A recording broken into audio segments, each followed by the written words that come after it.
Well, good afternoon, everybody, and welcome to this afternoon's session. My name is Colin Parry, and I'm a Community Engagement Manager from Homes England, and I'm delighted to welcome you to our winter learning programme. The programme offers a series of knowledge sharing sessions on topics that you have told us are of interest to you. Today's event looks at tackling viability issues for housing delivery and regeneration sites.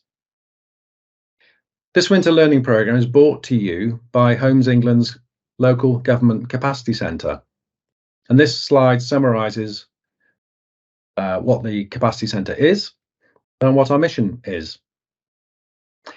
We established the centre following extensive research and consultation with our partners across local government and with a whole range of other partners to determine where authorities most need support and how this can be delivered.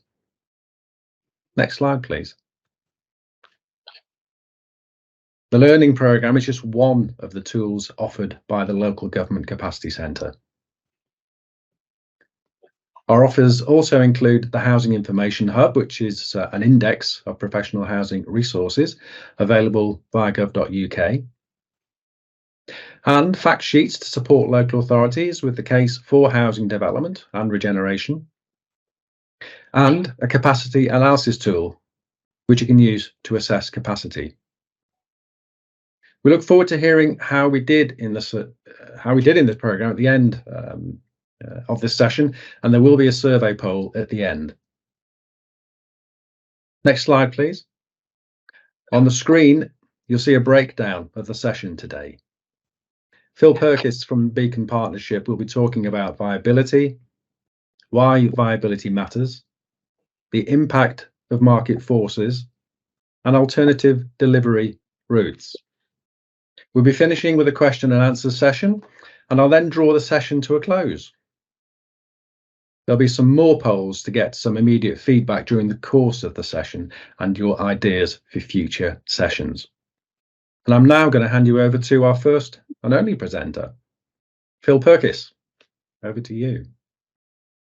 Thank you, Colin. Hi, everybody. My name's Phil Perkis, and I am from a company called Beacon Partnership.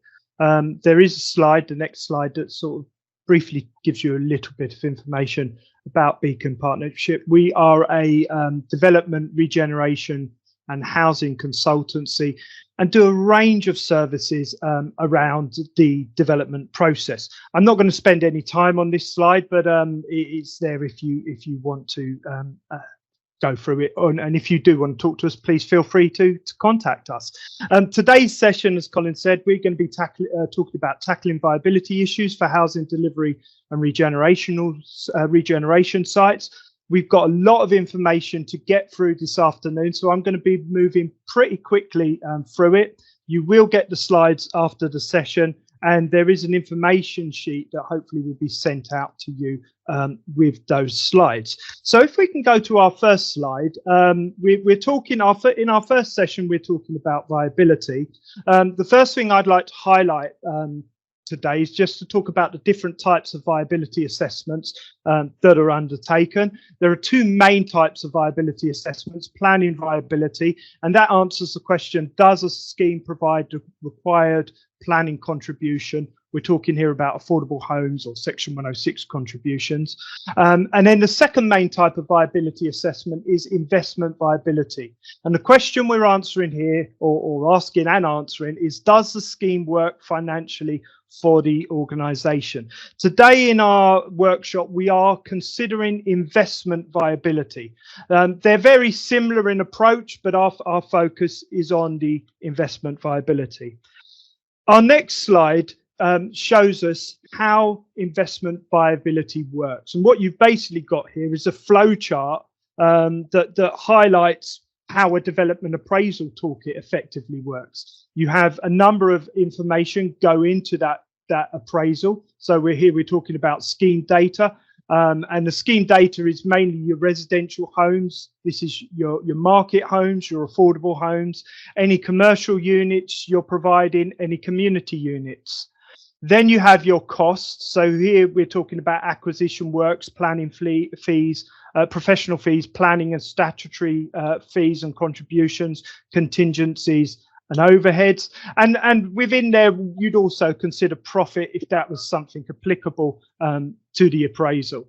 And then finally, in terms of information going in, we've got income. So sales receipts, grants, subsidy, and the rental income. In an appraisal toolkit, all of that information goes into a couple of cash flows. The development cash flow, which tells you your development spend during the construction period and the design, construction and handover period. And then the information goes into a discounted cash flow, which we will have a look a bit later on. Now, what feeds into those cash flows also is a range of assumptions. So here we're talking about organisation assumptions, operating costs, sinking funds, voids, bad debts, provision, discount and interest rates, cash flow length, future income, future cost inflation, and so forth.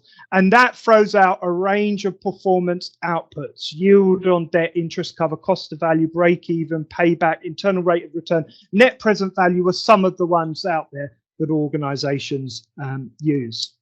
Our next slide shows us how affordable homes are valued. So in my previous slide, I mentioned the discounted cash flow. And I just wanted to give you an idea of what a discounted cash flow looks like, what a discounted cash flow does. Now, the focus here is on how a local authority or how a registered provider will appraise and capitalize rental income. It's unlikely that developers will use this approach. They usually use a lot more cruder approach when it comes to the capitalization or determining the value of an affordable product. But a provider will go through something along these lines. And so this shows a discounted cash flow. It shows the first 10 years. In the first 3 columns, you have your net rent, your service charge, and your gross rent. And all of those are being inflated year on year. You then have a range of costs: service costs, management costs, and maintenance costs. Again, these are being inflated year on year. Usually these are on a per unit, per annum basis, some of these costs. You then have provisions. So here we're talking about sinking fund and voids and bad debts. And what you will notice in this example is the sinking fund is being delayed by a number of years, which some organizations do. Your total gross rent, less all of your operating costs and provision, gives you your net income. And that is where the discount is applied. In the column that you can see entitled DCF, discount factor, that is the discount rate being applied year on year, which gives you your present value. And the accumulation of those present value gives you your total present value or your total capitalized value. And when you take your costs away from that capitalized value, it gives you your net present value.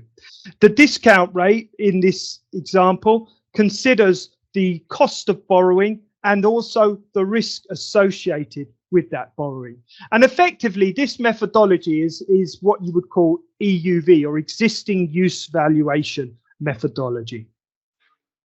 Our next slide talks about some of the assumptions that goes into an appraisal or a viability appraisal.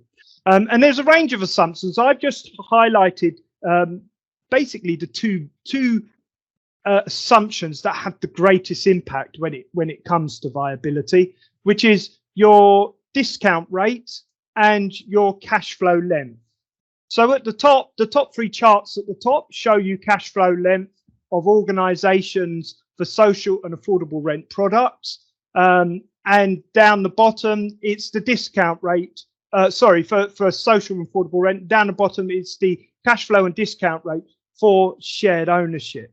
Now, each organization will have a range of different assumptions. These are actually assumptions from our data set. We hold assumptions for around about 35 organizations across the country, a range of local authorities, registered providers, and other organizations that advise local authority and registered providers.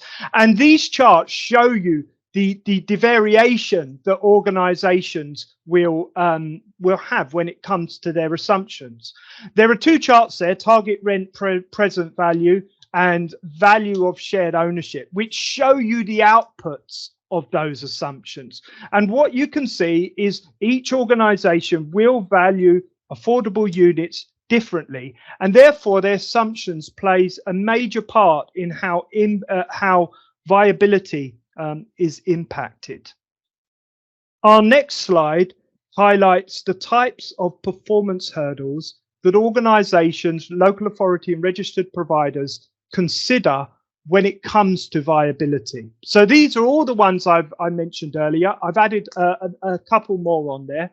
I've started with the main one at the top, which is net present value. This is a long-term assumption. This is the discounted capitalized value of the net income over a number of years, less the net capital costs.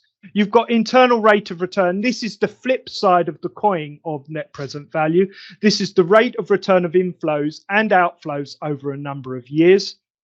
Debt to loan is the year that the total net income to date fully pays back and the debt associates and associated interest.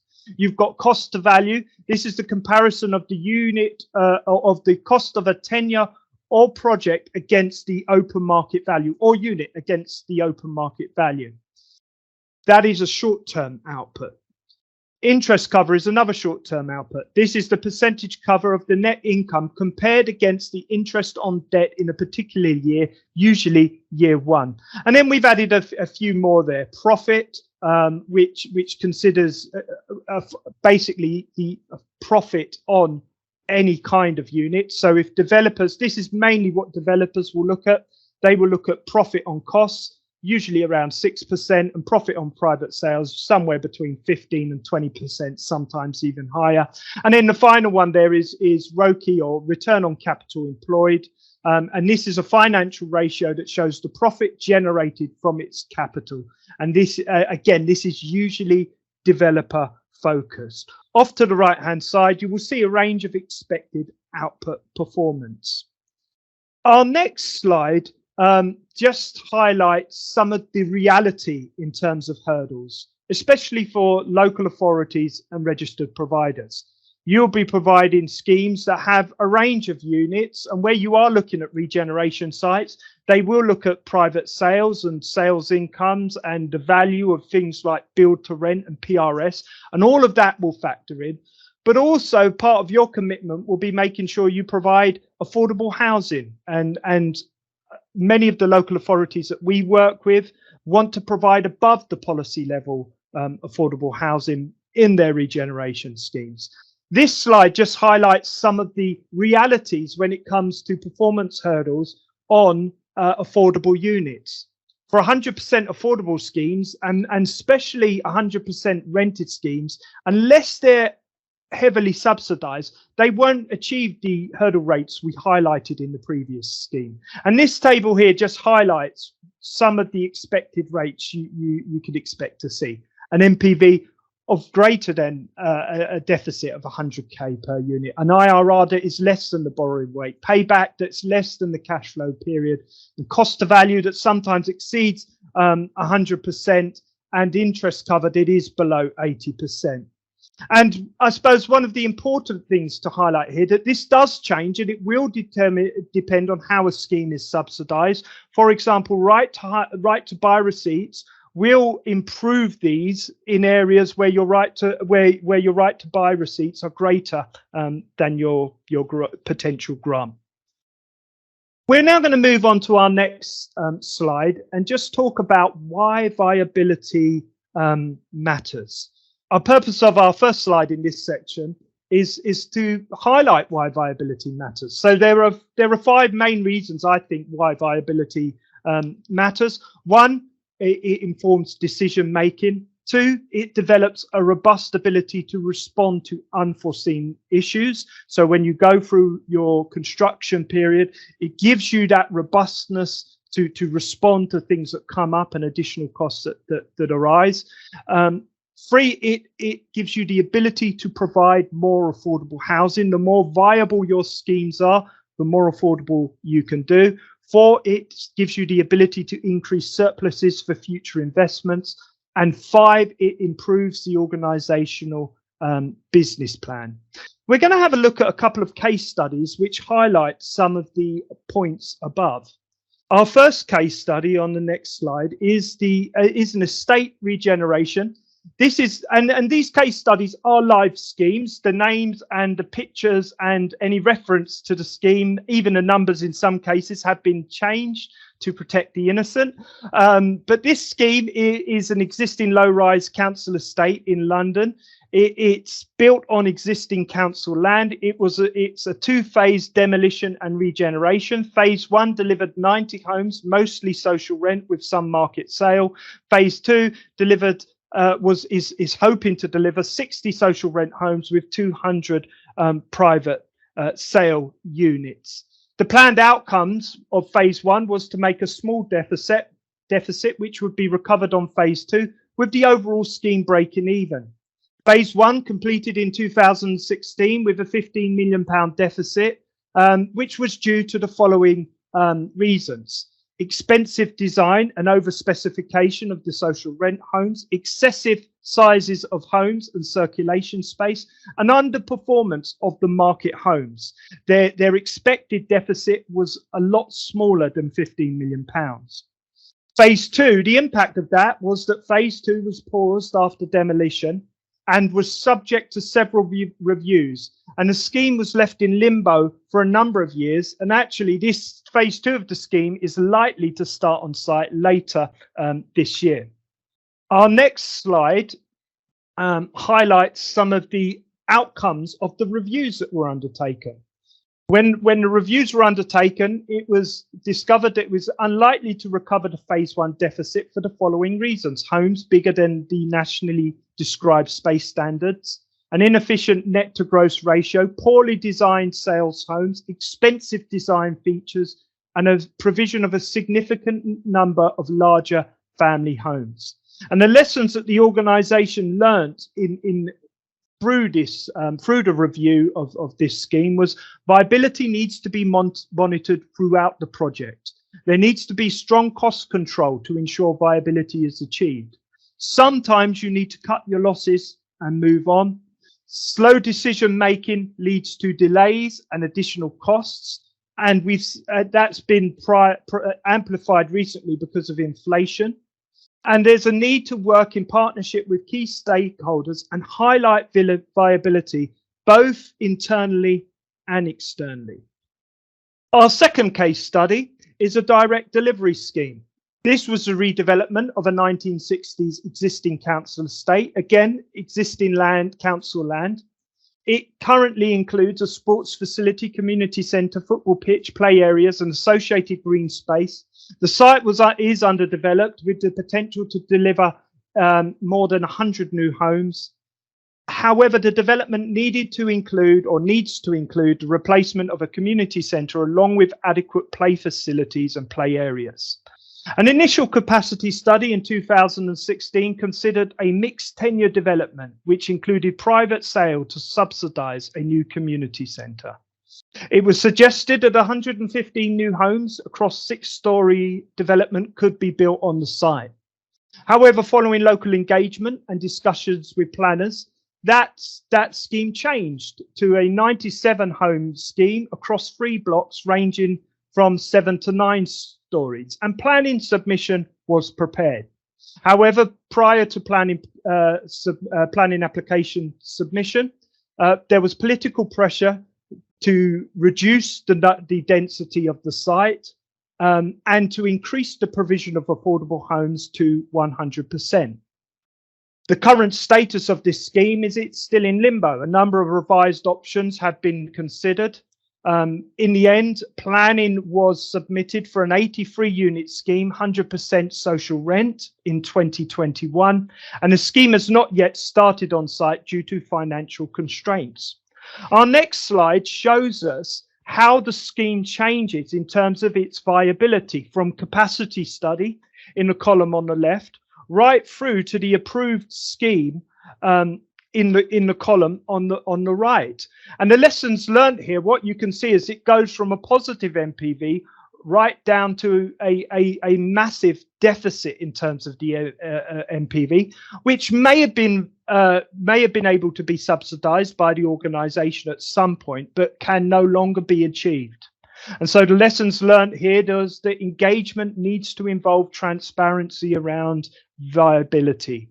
Early engagement will aid in reducing development risk. The impact of changes need to be tested in terms of viability as they're being considered and discussed, and that time and money is wasted by indecision and significant changes during the design and development process. Our next slide just considers the viability levers that local authorities and registered providers have at their disposal to address viability issues. I call them viability levers. They're the same basically for every project you have, and you have the ability to increase some things, decrease other things, or change some things. The things that you can increase are sales values. So where you can increase sales values, this will increase income from social rent because rent is calculated through capitalized values. Shared ownerships contributions will increase, and private sale tenures value will increase. You can increase the sales income by increasing the number of homes. You can increase capitalized value by maximizing rents and charging the 5% uplift allowed in the social rent standard. You can increase grant and subsidy, and that may be done by seeking and demonstrating the need for additional grant with your funders, Homes England, GLA. It may be using other types of grant subsidy like right to buy receipts, including Section 106 contributions, or switching the grant subsidy to right to buy receipts. You can decrease things which will improve viability, homes and sizes and circulation. Okay, so this is about ensuring efficiency in terms of design. You can decrease works costs by designing more buildable schemes and reducing specification. And when I talk about reducing specification here, I'm not talking about a race for the bottom, but I'm talking about the specification which is appropriate to your organization and the type of building that you are building. You can reduce wastage and inefficiency in terms of professional fees, and you can reduce loss-making elements of homes. Sometimes it is more viable to build fewer homes, and sometimes commercial is not viable, and you can remove commercial, or if you can remove commercial, that will improve viability. You can change the mix of homes. You can adjust the home sizes in terms of 1, 2, 3, 4 bed and so on. You can change tenures, switching the types of homes to more viable tenures. You can change home types, developing fewer unviable home types and developing more of the more viable home types. And then finally, you can look at a program approach and seek viability across your program.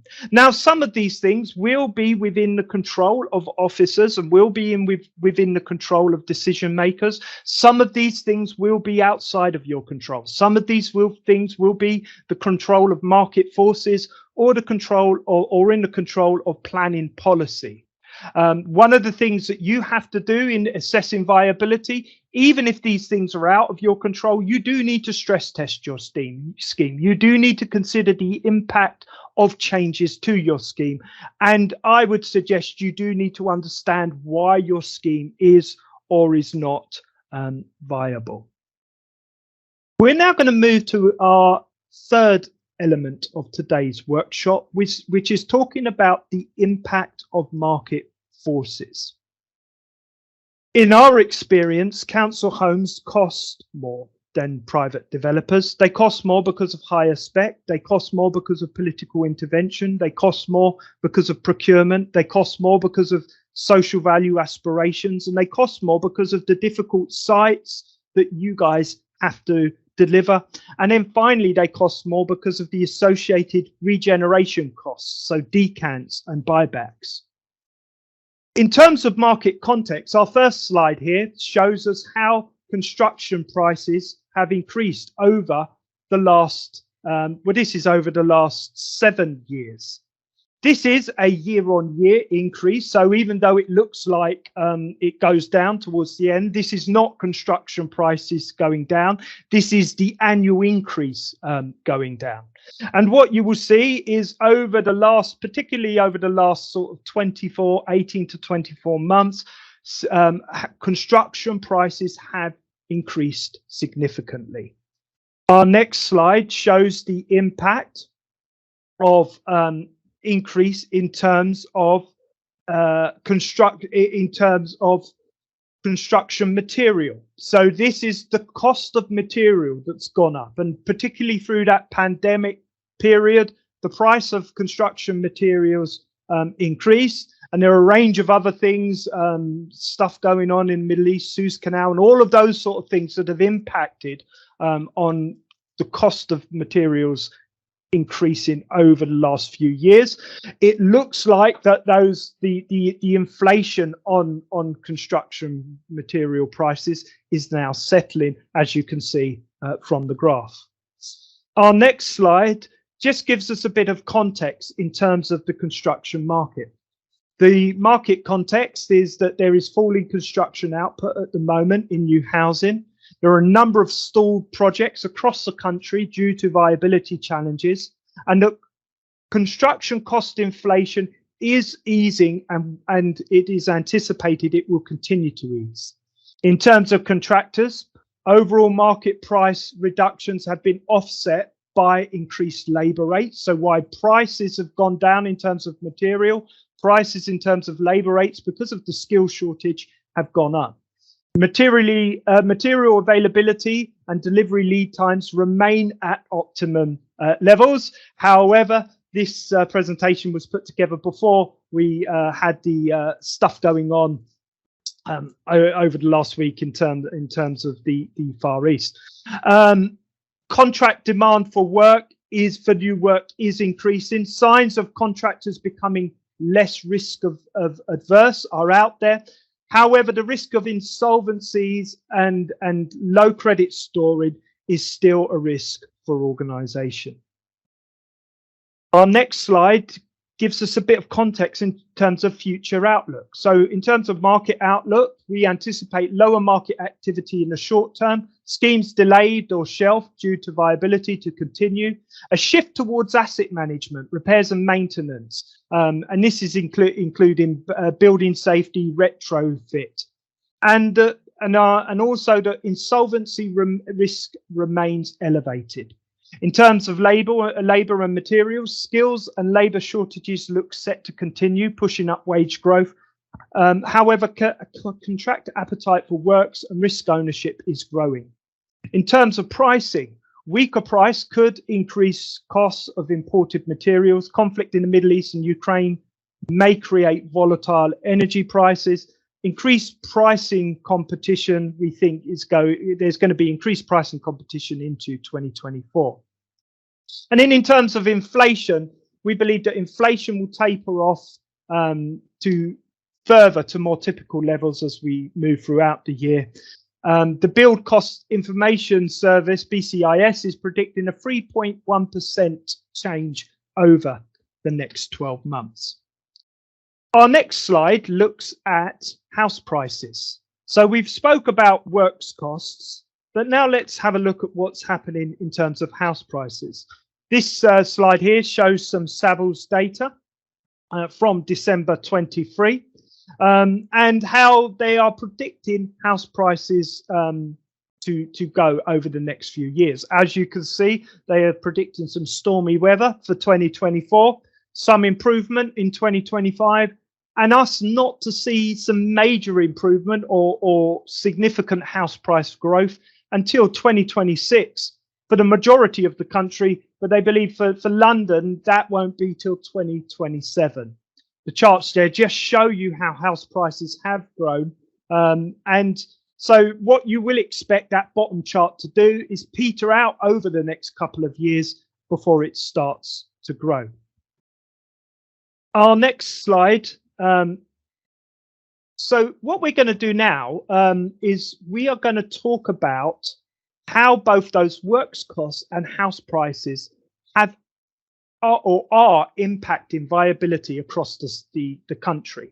Now, what I've done to this is I've run some very high level viability calculations.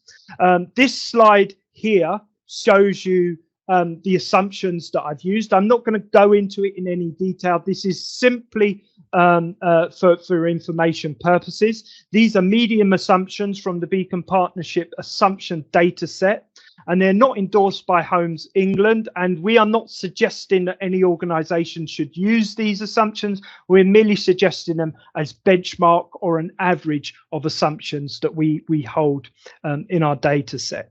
So we are using these assumptions now to run some viability assessments to show you the impact of inflation and the impact of house price increase over the next couple of years in terms of viability across the country. So our next slide shows us some further assumptions. And these are the assumptions that we've used in terms of modelling the scheme. So we're looking at a 100-unit scheme. We've assumed a sort of broad mix of 1 beds, 2 beds and 3 beds. We've used construction costs of £3,377 per metre. That is a London-based construction cost. That is from, we run a works cost benchmarking club in London with a number of local authorities and housing associations. What we've done for the regional is we've applied BCIS regional variation, which is in the chart on your right, to that £3,377 per square metre. Now, the result of that may mean that the costs look high in some of your region. We can only work off data that we have. So, you know, if they are higher, it's just a consequence of the data. We use a range of professional fees, and the ones listed there we would consider pretty standard. We've used regional house prices from ONS, which you can see in the chart below.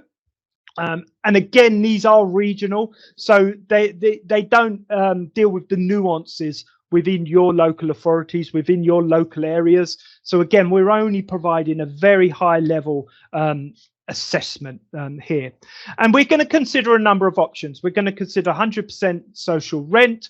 We're going to consider a mix of social rent and shared ownership, a private social mix at 50-50, and then a 70-30 private social mix. We are including grant at 125k for social rent and 55k for shared ownership. We are not suggesting that those grant rates are what Homes England will pay or won't pay. They are just indicative grant rates from our experience. Our next slide shows us the outputs of my very high level modelling. So in the chart at the top, we have all of the regions, so Southeast region all the way up to the Northeast region. The blue bar shows you the NPV output for a 100% social rented scheme. The orange bar shows you the NPV output for a shared ownership social rent shared ownership equal mix. The grey bar, which you can't see on some of those because it's just about viable in the southeast and the southwest, shows a 50-50 affordable and sale mix. And then the yellow bar is the 30-70 mix. Just a couple of caveats. First of all, this is very high level. Second of all, this is direct delivery focused. Now, what you see here is the affordable mix becomes better than 100% social rent, and that's because of the inclusion of social rent income. What you would also see from this chart, that in order to make a private affordable mix work, organizations, or our opinion is that organizations are going to have to be a lot more commercial to make it work. What you will see in all of these, in all of the regions in our very high level modeling, sorry, I say all of the regions outside of the south of the country, is that the private affordable mix doesn't work. In the southeast region, we think it works just about, and same in the southwest region. But at the farther north you go, the worse those viability issues come. I suppose one way to look at this chart is not to focus on the actual number of outputs, because it will depend on where you develop in your regions and in your areas. You will have some very high value areas that work very well. But you will also have areas that don't work very well. But the way to look at this is the variational difference between region in terms of viability. Our opinion is that the further north you go, the harder and the more difficult viability gets. And what we think this means, that if you are going to provide sort of private affordable mixes, then you're going to have to be a lot more commercial about the way you look at costs and about the way you look at design and your schemes in general. The chart on the right hand side shows cost to value output.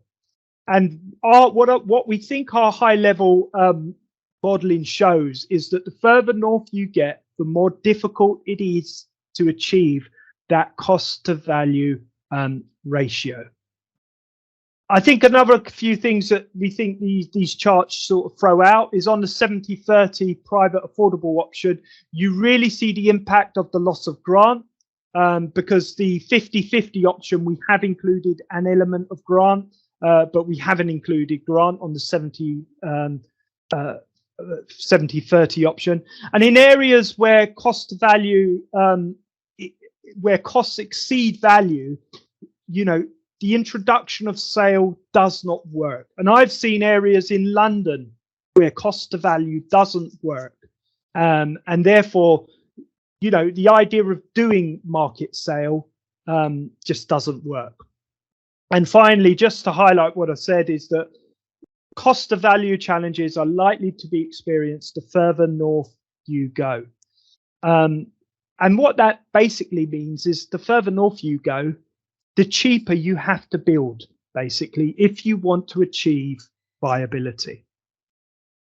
Our next slide talks about how viability impacts over the next 3 years, because someone could say, well, maybe we should just shelve our schemes now, and then we'll do it next year or the year after. But if we cast our minds back to the Savills chart that we looked at earlier, what it shows is that house prices will stall over the next couple of years and are not likely to improve until 2026, 2027.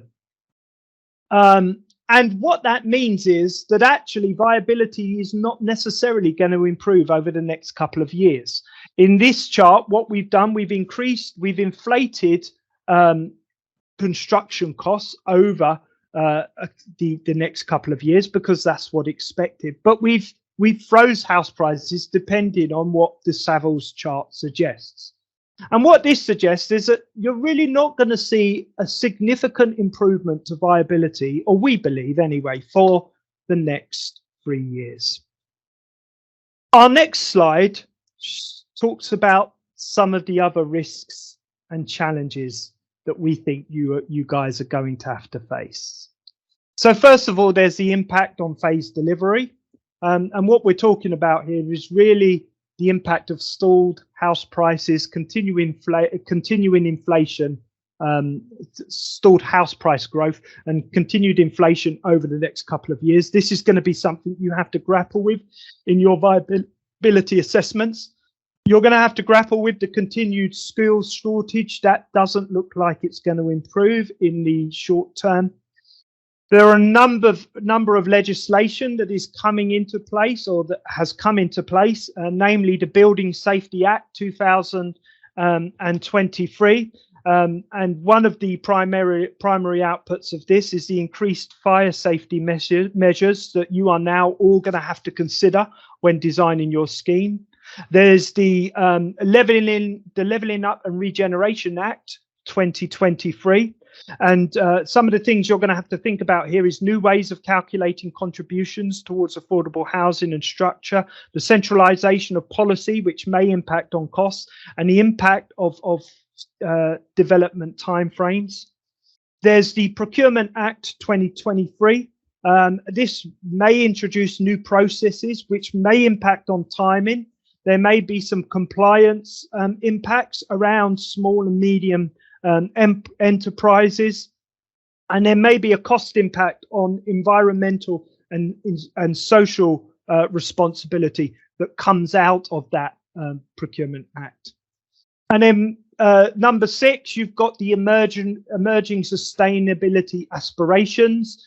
You've got Future Homes 2025. Everybody is talking about carbon neutral. Everybody is talking about passive house.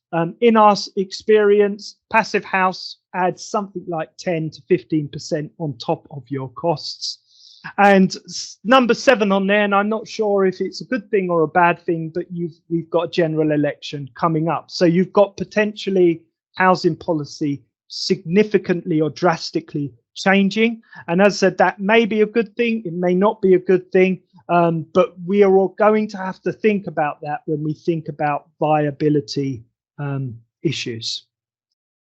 Our final slide in this section, again, looks at how can your organizations respond?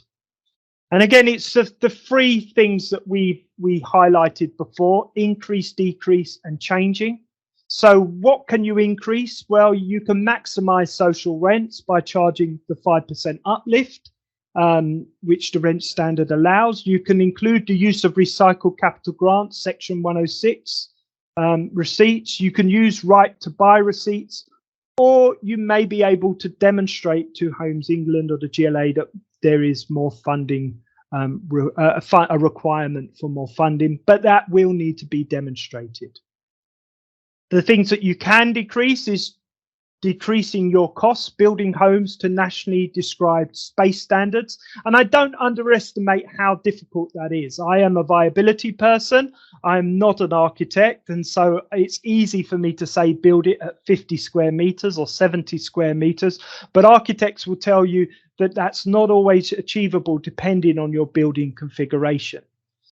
Where possible, you can reduce circulation space. But again, circulation space is being increased because of the requirements on sustainability and to include things like plant rooms. You can decrease costs by undertaking due diligence and avoid sort of cost wastage. We think community engagement should help you to decrease costs because it should help you to address some of the community-led issues that you're going to have to deal with up front. You can reduce specification. And again, just to highlight, I'm not talking about a race to the bottom here. I'm talking about sensible reductions when considering specification. You can design more efficient schemes. And I really do believe that you should be driving your architects to design you buildable schemes that represent good value for money. You could reduce cost wastage. You could consider lower buildings with the increased requirement around building safety on higher rise buildings. It may be more viable to build lower rise buildings. You could consider building fewer homes. For example, building houses instead of flats may be more viable. Of course, there are trade-offs here because it doesn't address your need for more homes necessarily. You can remove unviable elements of scheme. I've seen scheme viabilities that include commercial elements that really shouldn't be built because they're not contributing to viability. They're draining on viability, and they're probably going to be very hard to let. You could group schemes together in order for you to get more efficiency in terms of your procurement. Using smaller and local contractors may help you drive efficiency. And when it comes to social value, we would suggest that all of you should be focused on local and relevant social value, focused social value. So rather than saying to your contractors, what social value are you going to give us? Tell your contractors what social value you want to see. The things you can change is maximizing more profitable house types, providing more intermediate housing. Consider slower phase developments where possible, especially those really long-term ones. You might want to consider slowing the phases down so we can ride through this rough period. of course, that doesn't take into consideration what may be waiting for us around the corner. Just a few other considerations to highlight here in this section is to ensure that you engage and collaborate with your communities to understand their requirements. When you are engaging and collaborating with your communities, make sure you communicate viability through that engagement. I would say viability is not something you just do in the office and show to your decision makers, but it's something you share with your community so that they can understand the drains and the draws on your schemes. You understand the cost of sustainability enhancements, and you ensure the decision makers and those that are driving the decisions understand the cost of sustainability enhancements, and that you are clear on what is deliverable. This moves us to our final session today, where we're going to talk about delivering alternative, or we're going to look at alternative delivery routes. You know, one of the things that we often hear is, well, what if we do a development agreement? What if we do a joint venture? What if we consider one of these alternative delivery routes? Maybe that will make our schemes more viable. I'm here to tell you today that there is no delivery route that is a silver bullet to viability. Some of them may help viability. They may help issues that you have as an organization. They may make the construction of new build housing and regeneration more accessible to you as an organization, but they won't solve your viability issues. One principle to consider, that if a scheme is not viable for you delivering it yourself, it's unlikely to be viable as a development agreement or a joint venture. And so before you look at those delivery structures, you really do need to consider what's driving the viability of that scheme. So what I want to do in this section is just talk through some of the different delivery models. I want to start with the one that we have been talking about so far, which is direct delivery. The purpose of this slide is to show you what direct delivery looks like. The image on the right is a very simplified image. So all of the images I'm showing you today are very simplified. They show you very simple models. All of these models can be nuanced and so forth. When we talk about direct delivery, that is direct delivery either by the provider or the landowner themselves, or it's direct delivery by one of their owned subsidiary companies. So this chart on the right could include a subsidiary company that sits under the provider or the landowner. The basic element of this delivery route is that the landowner contracts with a contractor. They pay costs to that contractor. The contractor builds the asset, and the benefit of the asset goes back to the provider or the landowner in terms of sales receipts and rental income and so forth. Direct delivery requires an organization to have good liquidity, good cash flow, and a housing revenue account with headroom in it for local authorities out there. The pros of direct delivery is you've got full control. You determine what you want. You're in control of getting what you want. You have the ability to benefit from land value and potential profit, and you have the potential to generate surpluses. The cons or the downsides of direct delivery is that, as well as full control, full risk sits with you.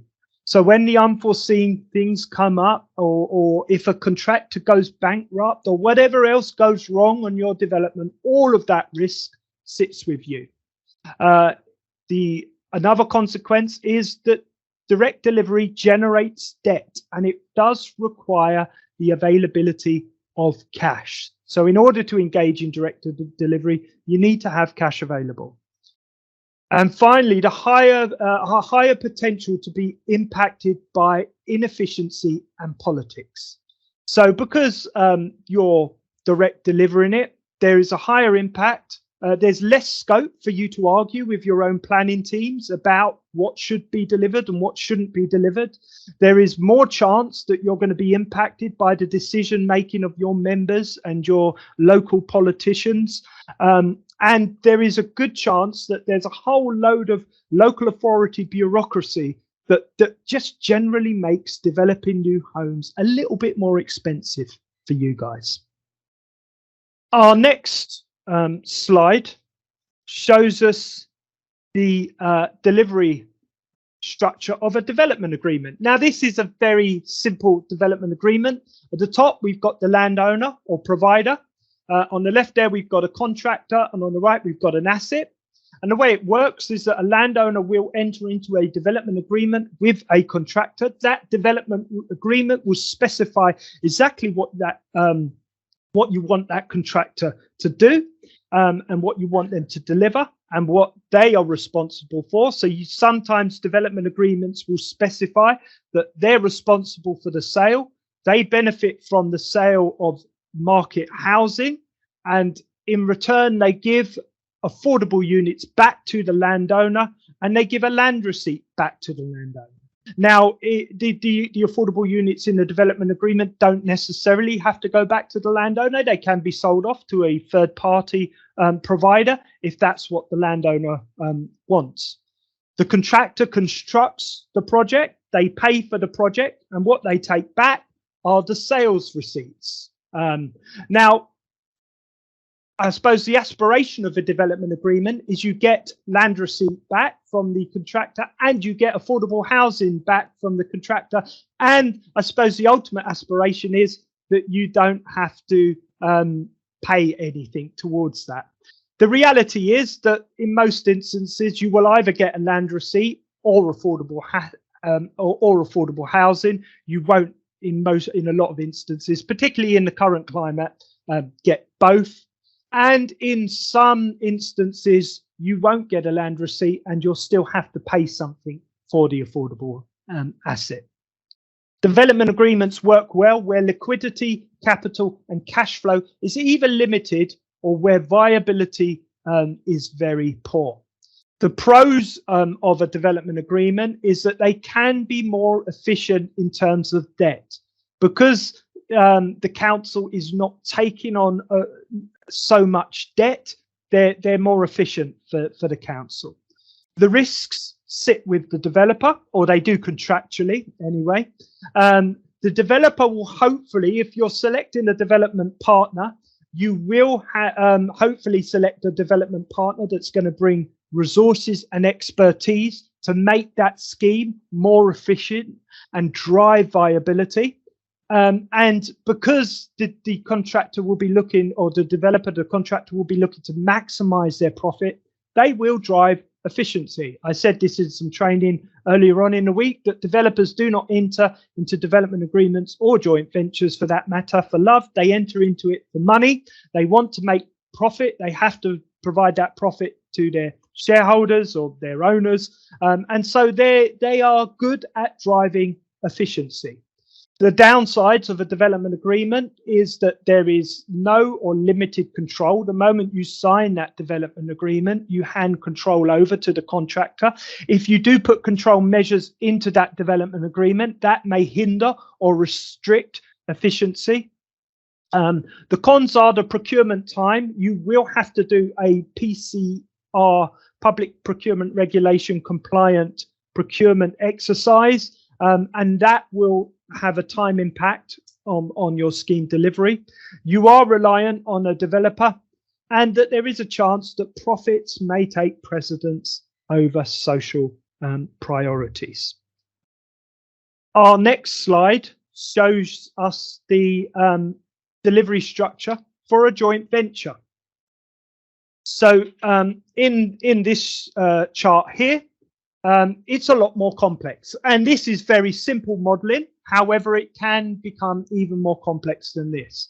So you have a landowner and a developer or a house builder or an investor, and you don't just have to have two JV partners. You can have as many JV partners as you want. Both of those JV partners will invest equity. Sometimes the landowner will invest the land as equity. The developer will invest money as equity.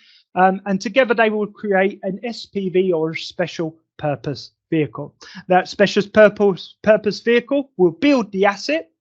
The sales receipts go back to the special purpose vehicle, and then once the SPV has come to its end, the profits will be shared back to the landowner and the developer based upon whatever equity and profit share has been agreed. There is a chance that the landowner gets a land receipt back from the SPV, because effectively the landowner, even if they are providing the land as equity, well, you're either providing the land as equity or you're selling the land to the SPV. Sometimes you can be doing both if the land is worth more than the equity that you need to contribute. The affordable assets go back to the landowner or provider, but they don't have to. They can be sold off to a third party provider if that's what the landowner and the SPV want. And in some instances, again, not all instances, but in many, the developer partner is the one that delivers the construction. Sometimes you do get investors, which means you'll have an independent contractor, if you please.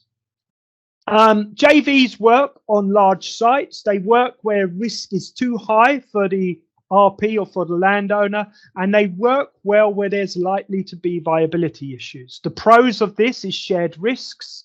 The development partner will bring resources and expertise, and as part of your procurement, and you will have to do procurement again for a JV partner, you will expect them to demonstrate that resourcing and that expertise that they are bringing.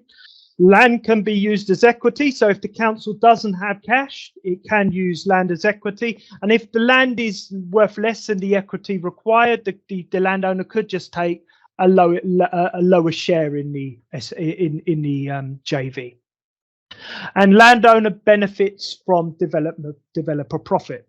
Where under the development agreement, what you're effectively doing is giving all of the profit back to the developer. But in the joint venture, you are sharing in that profit and you're benefiting from that profit.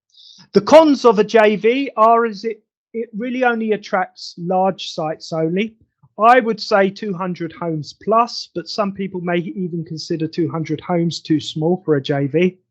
There is a high cost of setting up a special purpose vehicle, and it is a timely thing to set up an SPV as well. It's likely to be very complex, and there's likely to be conflicts, because as the landowner, you act as the landowner, the provider, the one that wants affordable housing, but you also have to act in the best interest of the SPV, because you are a partner of the JV, of the SPV. So you have to wear a couple of different hats in that process. Our next slide shows us the output of our next slide doesn't. Our next slide shows us another structure. I just wanted to flag this up. It became popular a couple of years ago, and it's called an income strip or a leaseback arrangement. And I just wanted to quickly highlight this. I don't want to spend a lot of time here, but income strips are something that a lot of investors, particularly pension fund investors, were offering. They were interested in talking to housing providers and trying to fund schemes for housing providers. The way an income strip works, it's not really a delivery route. It's more of a funding type, really. And the way it works is the investor either funds and builds a residential asset, or it funds an organization to do so. That funding is given to the landowner on a lease arrangement. So basically, that funding comes with the landowner having to pay lease payments back to the investor over a number of years, and these are particularly long term, so you're talking 40 years plus, really. But the landowner benefits from the rental income. Now, the pros of an income strip is they are low risk, particularly if the investor builds, because the risk sits with the investor. They are very attractive to investors because the lease premium that the council or organisation has to pay back to the investor is index linked, and it's attractive to pension funds because it's guaranteed income. And one of the other pros is you get very streamlined procurement. I don't think you have to go through the same procurement hurdles that you do for DAs and JVs. The cons of it is that it is really private rented sector and build to rent focused. It's very unlikely that you will see income strip work for an affordable or social housing profit, simply because the rental incomes just don't drive enough yield for you to get money, or for the investor to lend enough money to build the asset. The next con is it's very long term. And then the final con here is that you have to watch out, because the lease premiums are going up year on year, and caps, and they have cuffs and collars applied to them, which means that the increases are capped and restrained in some respects. But if you think about private sector renting and build to rent, the rent is driven by market forces, and so you may have periods of time where your rent goes up but doesn't go up, but your lease payments will go up, and there is a potential for lease premiums to outstrip rental income. Our final chart today, I think it's our final chart, is a comparison of outputs. It's our final one of two charts. So our final set of charts today is a comparison of outputs. So what I wanted to do, just in summarizing this section and today's presentation, is just show you what the potential impact of different delivery routes are. Now, this slide here shows you the assumptions that I have used for this modeling. Again, I want to caveat this. This is very high level modeling that I am undertaking here. And so what's probably more useful is just the variation between regions and the impact it has when we compare it to a traditional DD route, or the comparison when we compare it to traditional direct development route. The viability is just for information. The two things I want to highlight here. So in this modeling, what I've assumed is a much lower construction cost. So what you'll see on the fourth point down is a construction cost that's 20% below what I've used previously. And the reason I put a reduced construction cost is because you would expect your delivery partners to drive efficiency and design and build you a very efficient scheme in terms of costs. The other thing to note here is I've assumed a 10% increase in sales rates. So again, I'm assuming that they will drive and maximize sales values, because that's what they do as organizations. And in this example, I've included profit. So I've included 20% profit of gross development value on market elements and 6% profit on costs on the affordable elements.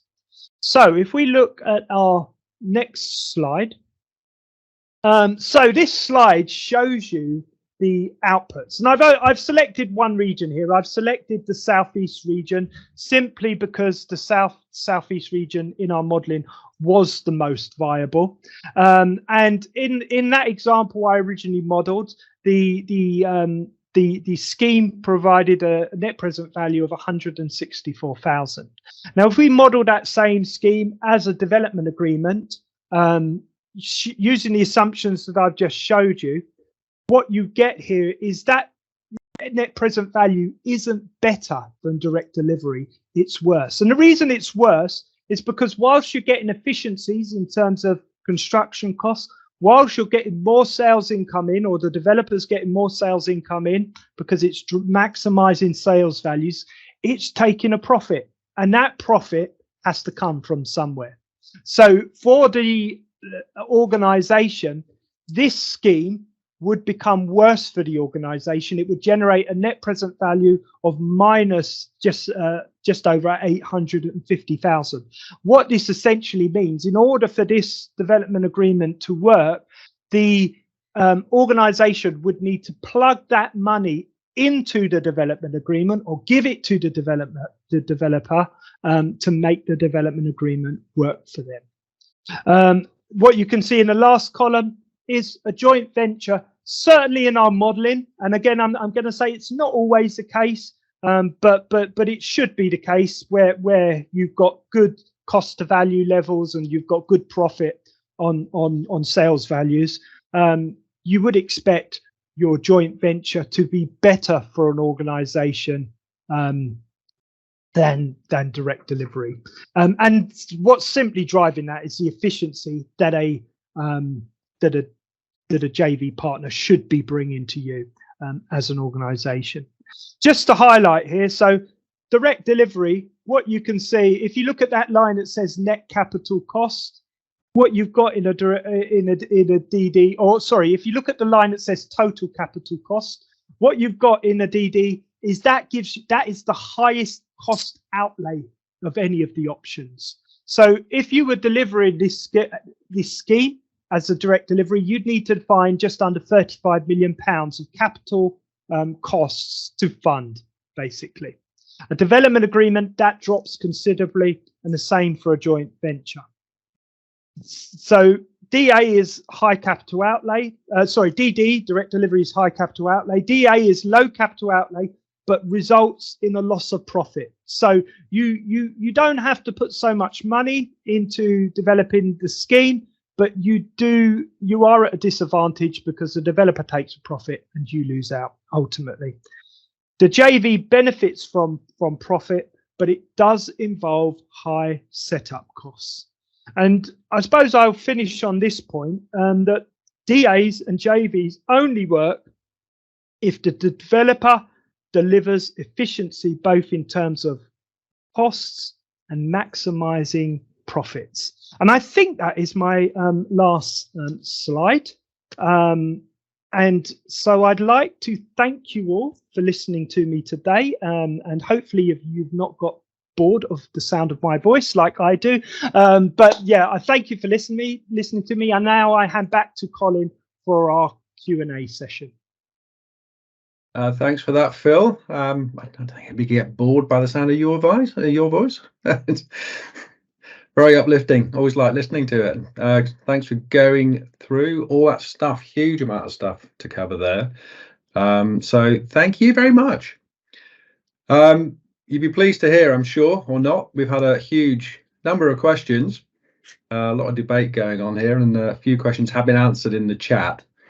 But I have picked out quite a few questions. If you don't mind, I'll throw back to you. So if you keep your camera on, that'll be great. Yeah. And I'll see if I can pick out a few questions here for you. One of the questions I'm particularly interested in: should there be mechanisms by which you can assess viability of schemes put forward by the same developer across the area as a whole, not just in isolation? I.e., where you've got a very viable scheme, can that be used to balance against a less viable scheme? Yeah, definitely. I think one of the things I suggested as a lever is that you look at your development activity as a program. And one of the things I would suggest is you look at where you can achieve maximum value and where you can offset losses. And the way I've seen that practically work, and it's not always it's not always popular, but you can see it practically work where people choose where in high value areas people choose to develop more market-led tenures or discount market tenures, because what they want to do is they want to maximize the viability of those areas in order that they can cross-subsidize and address some of the unviability in other areas. And that's probably an extreme example. And of course, that doesn't address the issue of sustainability in terms of community and all of those sort of things. So it does need to be considered quite carefully. But in other ways I've seen it done is where you have schemes. So when you're trying to fit loads of different unit types, and particularly around wheelchair housing and that type of thing, the more standardized you can make your floor plates, the better buildings stack ultimately, and the more viable they're going to be. Whereas once you're sort of moving unit sizes and they're spreading across the units below, you get different issues that need to be addressed through the construction. And what I've seen done there is organisations say, well, in this development, we're not going to provide wheelchair housing, but we're going to provide the wheelchair housing we would provide in this development in another development. And so you focus on some of those issues in other areas where you can drive viability, basically. So there are things like that that you can do. Hopefully that answers the question. Okay. Yeah. Thanks for that. Something else which I'm a little bit interested in as well. I mean, obviously, I'm a community engagement officer. What we're always trying to do at Homes England is look at raising the quality of place. Is there a way you can capture that raised value from quality placemaking? How do you use that to determine or work in valuations, viability? Well, I suppose I think it's quite a difficult thing to do to capture the increase in value, because it's like when you do regeneration, you're engaging in schemes that are improving an area, and sometimes a significant area, over a number of years. And what you're trying to do in your initial outset is calculate what the increase in value, because of the regeneration area, not just house price value, but also area value and regen value, contributes to your scheme. I would say it's a particularly hard thing to do. I'd say you need to talk to your valuers. You need to get them understanding the type of scheme that you're building, understanding the sort of local, placemaking benefits that you're bringing, so that when they look at valuing sales values, they're not just looking at the size of flats and where it sits in the floor, but they're looking at all of the other things that you're providing. They're looking at the quality of the landscaping and all of those sort of things. So it factors in their assessment. And I think what it entails is, rather than just sort of saying, give us a value for this scheme, it's engaging them a lot more and understanding that. So it's a different type of engagement with a different stakeholder. One of the things I would say is, where you are looking at sort of place shape, and in it probably around regeneration, particularly where you're looking at doing things to existing units and existing areas of the state which are not being regenerated. One of the things I would sort of encourage people to do in terms of viability is understand the viability of their schemes without that improvement and with that improvement. So sometimes what you see is, I've seen developments where they're going to build this lovely new development, but they're also going to spend a couple of £100,000 really bringing some improvements to a local estate. And when you look at the headline numbers, it looks awful, because you think, well, why are we doing this? It's unviable. It doesn't work. And what you're not communicating there is actually the scheme is viable, but this is what we're also doing to improve the place and the area for the people that live there. And I think they need to be, they should be included within the same viability assessment, but also you should understand the impact of viability without those improvements, because what you're effectively doing is using subsidy from your sales, if you're making any, to improve other areas of the state. And I guess on a very large scale scheme, improved quality at the beginning is going to have an impact on profitability later on. If you're leading with quality, it is increasing value. Exactly, yes. Somebody else has asked a question here on the estate regeneration example, which you referred to. That regeneration scheme, was the additional infill development, is that used just to improve viability? And I'm assuming there was no acquisition costs, and there was, but it still made a loss. Yeah, there wasn't any acquisition costs. It's a bit of background to it. I mean, it was a pretty rundown estate. It's in an area which is surrounded by other estates. So when they first run their viability, they assumed that market value was going to be a lot higher than it actually was when they went to sell the finished units. And one of the things they didn't consider is the impact of other estates on their development. It's one of those areas over the next 20 years, all of the estates in that area are going to be regenerated, or 20 plus years. All the other two estates will be regenerated, and it would be lovely, and everybody will have forgotten about the £15 million deficit there. But yeah, it didn't work. It was a very expensively designed scheme. Like I remember walking into the lobby area of the completed block of one of the completed block of flats, and it was the size of at least a 1-bedroom flat. It was beautiful. But it was massive. And what you have to consider is what the impact on viability is of providing that. So I think they were very aspirational in their design.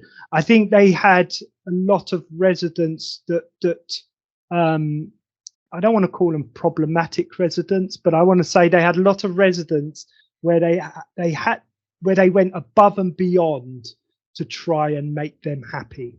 And my opinion would be, in some instances, not in all instances, but in some instances, they probably went a little too far. And if they were to consider the impact of costs and the specification, they probably wouldn't have done the same thing in retrospect. Okay. And as far as, you talk about the size and things there as well, what do you think the future home standard uplift on Part L and F and net zero, how's that going to come or affect construction costs? So, we're not cost consultancies. We work with a lot of cost consultancy organisations, and a lot of the information I provided in the presentation was from our cost consultancy partners. We think where we're talking about passive house, we are being told it's sort of 10 to 15% uplifting cost.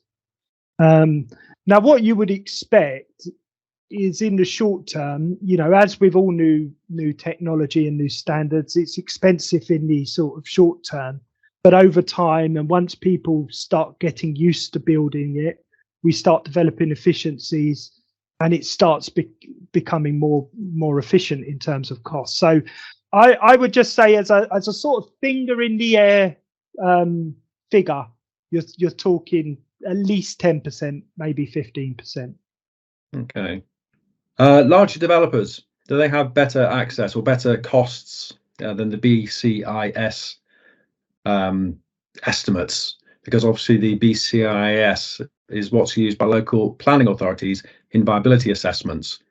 But if the larger developers can get better costs, that's going to impact, I guess, on the viability.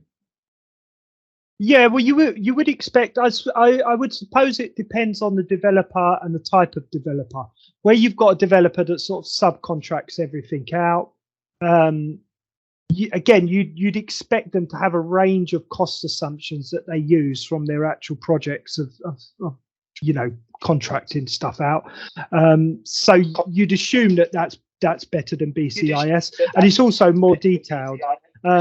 You'd also assume where developers have their own development arms and provide their own development services. Again, they've got a lot better detailed information. Thanks to those questions, and I hope you've had answers that you need. Thanks very much, Phil. Thank you all very much for coming.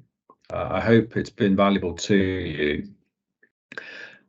As I mentioned before, the Capacity Centre has a whole range of services that we can provide and help with.